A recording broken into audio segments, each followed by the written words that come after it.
Hello friends, देव classes में आप सभी का फिर से स्वागत है। आइए आज एक नया टॉपिक भूकंप के बारे में पढ़ेंगे।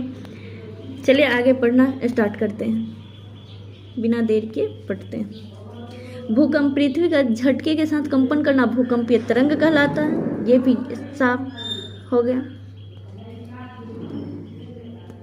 भूकंप पृथ्वी के झटके के साथ कंपन करना भूकंपीय तरंग कहलाता है। दूसरा पॉइंट है, भौतिक भूगोल के जिस शाखा के अंतर्गत भूकंपीय तरंग का अध्ययन किया जाता है वो सिस्मोलॉजी कहलाता है। यहाँ भी क्लियर हो गया। अगला पॉइंट है भूकंपीय तरंग। भूकंपीय तरंग की तीव्रता जिस यंत्र या युक्ति से मापी जाती है वह सिस्मोग्राफ तथा जिस पैमाने पर तीव्रता मापी जाती है रिएक्टर स्केल कहलाता है। भूकंपीय तरंग की तीव्रता किसी भी यंत्र या युक्ति से मापी जाती है तो वह सिस्मोग्राफ कहलाता है, और जिस पैमाने पर तीव्रता मापी जाती है उसे रिएक्टर स्केल कहा जाता है। चलिए यहाँ 2 क्वेश्चन सॉल्व हो चुका। अगला पॉइंट है, भूकंपीय तरंग की तीव्रता मापने वाले सिस्मोग्राफ जड़ता के नियम पर कार्य करता है। ये भी क्लियर हो गया। अगला पॉइंट है, भूकंप के समय रेडॉन गैस का स्राव निकलता है। भूकंप के समय कौन से गैस का स्राव निकलता है तो उस जगह हो जाएगा रेडॉन गैस। ये भी पॉइंट क्लियर हो गया। आगे चलते हैं, भूकंप की तीव्रता। यहाँ पे भूकंप की तीव्रता 6.3 से ऊपर होने पर ही गंभीर गति होगा।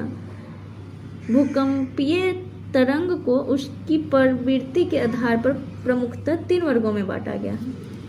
भूकंप की तीव्रता 6.3 से ऊपर होगा तभी गंभीर गति होगा, और भूकंपीय तरंग को उसकी आवृत्ति के आधार पर मुख्यतः कितने वर्गों में बांटा गया, उसको मुख्यतः 3 वर्गों में बांटा गया है।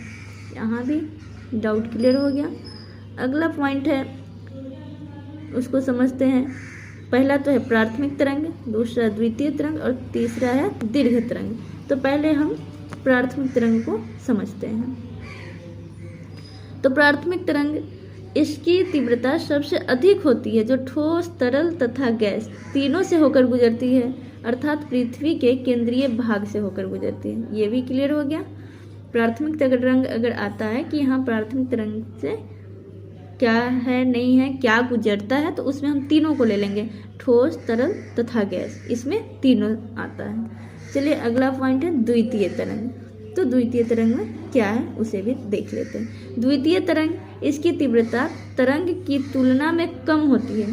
द्वितीय तरंग में इसकी तीव्रता तरंग की तुलना में क्या होती है, कम होती है, जो केवल ठोस से होकर गुजरती है। इसमें द्वितीय तरंग में सिर्फ इसकी तुलना में कम होती है और ये केवल ठोस से होकर ही गुजरती है। ये भी क्लियर हो गया।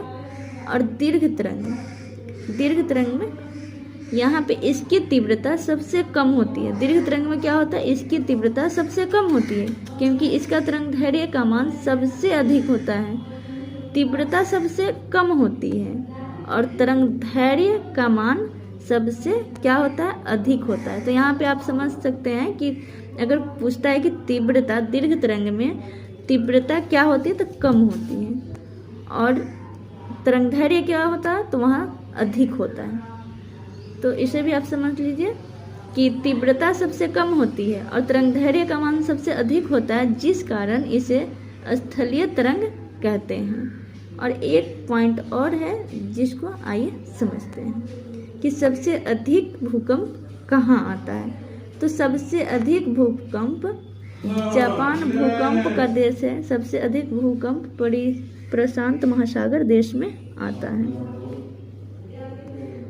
तो ये भी आप समझ गए कि सबसे अधिक भूकंप कहाँ आता है, तो जापान में आता है, जो हाँ भूकंप प्रशांत महासागर देश है वहीं आता है। तो दोस्तों ये आपको अच्छी तरह से समझ में आ गया होगा। अगर कहीं भी कोई प्रॉब्लम है तो आप हमें कमेंट करके पूछें, हम उसे समझाने का कोशिश करेंगे। चलिए अगला पॉइंट जो है कल मैं बताऊंगी।